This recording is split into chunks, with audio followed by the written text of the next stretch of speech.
안녕하세요. 닥터킴의 은밀한 궁금증의 산부인과 전문의 김정현입니다. 오늘은 성병에 대한 궁금증을 풀어드리려고 하는데요. 들어온 질문을 한번 같이 보실까요? 에이즈만 있는 줄 알았는데 다른 게 있더라고요. 그런 종류가 좀 궁금하긴 해요. 성병의 종류.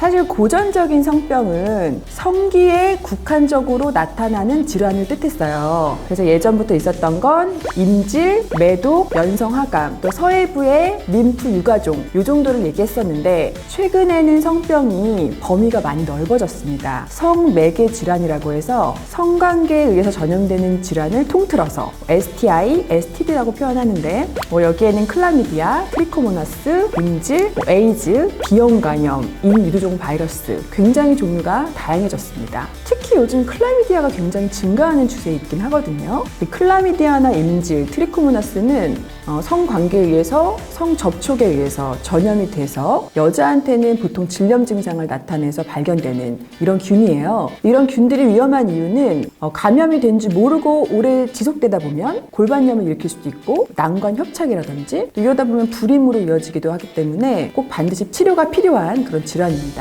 성병이 걸렸으면 몸에 이상이 있는지, 그 암처럼 아무도 모르다가 갑자기 그냥 크게 탁 돼버리는 건지 아니면은 뭔가 감기처럼 아프거나 그런 게 많은. 성병이 눈에 띄게 나타나는 게 아닙니다. 사실은 성병이 걸려도 70%에서는 무증상, 증상이 없을 수 있어요. 그런데 이 성병이 걸렸는데 내가 모르고 있다가 오래 지속되는 경우에는 골반염을 발생시킬 수도 있고 임신 중에는 조기 양막 파수나 조산, 이런 합병증 등을 일으킬 수 있기 때문에 조기 발견하는 게 중요합니다. 주된 증상으로 여자한테는 질염이랑 비슷한데요. 냉대하증이나 가려움증, 냄새, 또 밑에가 굉장히 쓰라린 증상, 이런 증상이 주로 나타나고 남자들은 요도염 증상, 소변 볼 때 불편하다거나 밑에가 따끔거린다거나 이런 증상이 있을 수 있기 때문에 이런 좀 불편감이 있으면 바로 병원에 가셔서 검사를 해보시는 것이 중요합니다. 성병을 예방할 수 있나요?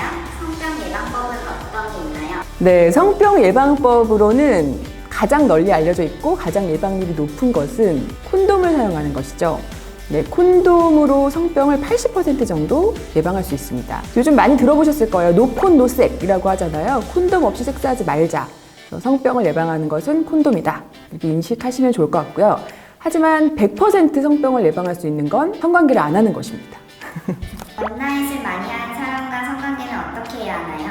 네, 성병은 성관계 횟수가 잦을수록 파트너가 많을수록 성병의 위험도가 올라갑니다. 원나잇을 많이 했던 사람이라면 파트너가 많은 확률이 높은 거죠. 그래서 그런 사람과 관계 전에 좀 두 분이 허심탄회하게 이야기를 할 수 있는 상황이라면 서로 좀 균에 대한 검사를 해보고 건강을 체크한 후에 치료할 점이 있으면 치료를 하고 관계를 하는 게 가장 이상적이고요. 보통은 그런 상황이 잘 되지 않기 때문에 성병 예방을 위해서 콘돔 사용을 꼭 하는 것이 중요합니다. 그리고 관계 후에 좀 불편한 증상이 생겼다면 바로 병원에 방문하시는 게 좋겠습니다. 두 분 다 한꺼번에 치료를 했고 없어진 게 확인됐다면 그 이후에는 괜찮습니다. 네, 오늘은 성병에 대한 궁금증에 대해서 풀어드렸는데요. 성생활에 대한 고민 사연이 있으신 분이 계시다면 이메일로 보내주세요. 제가 보다 자세하게 상담을 해드리도록 하겠습니다. 닥터킴의 은밀한 궁금증은 계속됩니다.